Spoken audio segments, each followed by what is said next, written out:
ছোটবেলা থেকেই শুনে আসছি এপার বাংলা আর ওপার বাংলা মানে ঘটি আর বাটির রান্নাবান্না খাওয়া দাওয়া নিয়ে একটা দ্বন্দ্ব চলতে থাকে।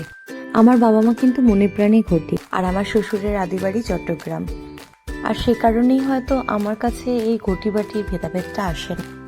এতগুলো কথা বলার কারণ হচ্ছে আজকে আমি শুটকি মাছ রান্না করছি। যখনই বাড়িতে শুটকি মাছ রান্না করি আমার মা কিন্তু রান্নাঘরের আশেপাশেই একদম থাকে না। এদিকে আমার আর আমার বৌদির খুব প্রিয় হচ্ছে এই শুটকি মাছ, তাই অগত্যা মাকে সহ্য করতে হয়। আজকে রান্না করছি ভুনা শুটকি। তো কথা বলতে বলতে রান্না অনেকটা এগিয়ে গেছে, প্রথম থেকে বলে দিচ্ছি।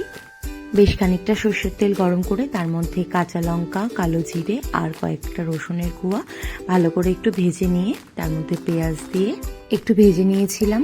তারপরে রসুন থেতো করে দিয়েছি আর একটা টমেটো অ্যাড করেছি। খুব ভালোভাবে ভাজার পরে এখানে গুঁড়ো মশলা অ্যাড করে দিলাম, হলুদ, ধনে গুঁড়ো, জিরে গুঁড়ো, লঙ্কার গুঁড়ো আর সাথে নুন আর সামান্য একটু চিনি সব দিয়ে মশলাটা খুব ভালোভাবে কষিয়ে নিচ্ছি। একদম ভালোভাবে ভাজা ভাজা করে নিচ্ছি। তারপরে এখানে অ্যাড করে দিলাম শুটকি মাছ। এখানে ইউজ করছি লোটে শুটকি, যেটা একদম ছোট ছোট করে কেটে খুব ভালোভাবে গরম জল দিয়ে 3-4 বার ধুয়ে নিয়ে একটু গরম জলের মধ্যে এটা ভিজিয়ে রেখেছিলাম।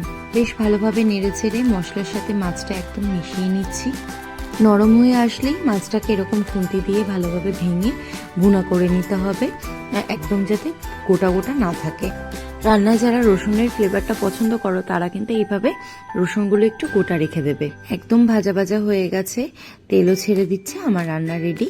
উপর থেকে ধনেপাতা বেশ খানিকটা ছড়িয়ে দিয়েছি। দেখো একদম রেডি হয়ে গেছে আমার লোটে শুটকির ভুনা। লোটে শুটকিটা এইভাবেই আমি রান্না করি, তো খুব কাছের একটা রেসিপি তোমাদের সাথে শেয়ার করলাম।